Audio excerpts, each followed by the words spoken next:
This, as you all, some of you might know, this is our 10th anniversary of Sanctuary Boston. Still so exciting, still so wild, still kind of unbelievable. And one of the ways we've been celebrating is by telling the story of this community. And so on the day of our 10th anniversary for our service, we had 3 reflections on the origins of this community. We've heard a couple more since then. And tonight we have another one on part of the story of our small groups gatherings, our small group program from our small group coordinator. Laura, would you come and share some history with us?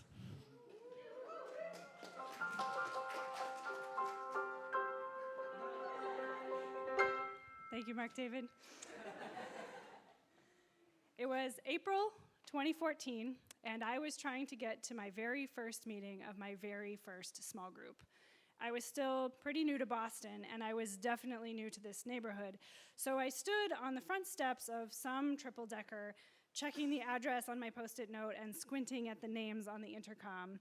And feeling less than totally confident, I hit the button for apartment 3. And nothing happened because the buzzer was broken.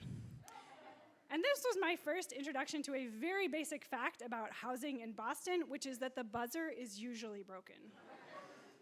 In those days, small groups met in people's homes. So small group is also how I learned where the heck the blue line goes and how to get to Watertown on a bus. But that first night, I was about to learn something much bigger and much more important. Crowded into a living room with 9 strangers, I learned that a whole new kind of space existed. I learned that when you hold hands and light a chalice and share deeply, a sacred space opens up, a space that is much bigger than that Boston apartment, one that has space for our whole selves, one that rests on a foundation of trust and connection. I listened to people share stories of their spiritual journeys, those winding paths that had brought us all into that same room on that same night. I shared my own tale of leaving a cult when I was a little kid, converting to Catholicism as a teenager, all of which is a reflection for a totally different time, then drifting away from church entirely before landing here at Sanctuary Boston.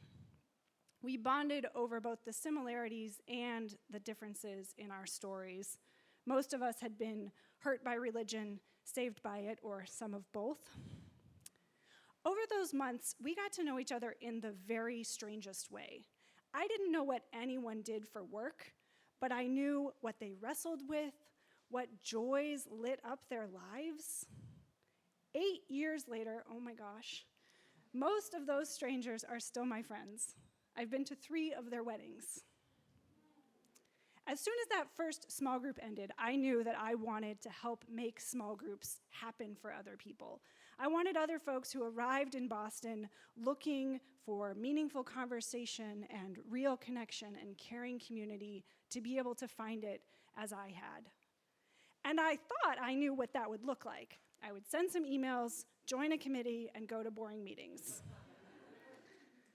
But the next great revelation of small groups, the next lesson it taught me, was that the work of planning and coordinating could be its own spiritual practice. Our meetings were more than just logistics. We opened up sacred space in those meetings as well with the essential ingredients of chalice, check-in, and snacks. We told the stories to each other of our experiences in small group, and we pooled those experiences into a foundation of institutional knowledge and wisdom. And we wrote a facilitator's handbook to draw new people into that practice of leadership and facilitation.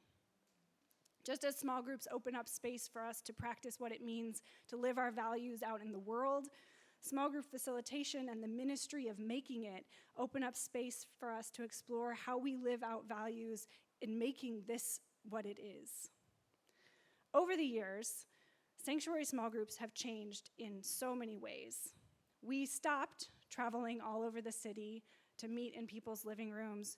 We stopped doing potluck dinners. We started meeting instead first at our home churches here in Harvard Square and in Back Bay, and then eventually meeting entirely on Zoom.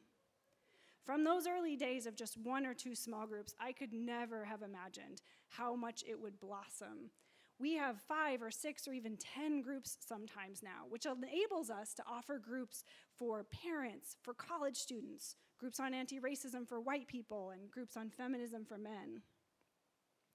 This ministry of small groups is not done teaching me lessons about myself and about the world, but those first 3 lessons will always be special to me.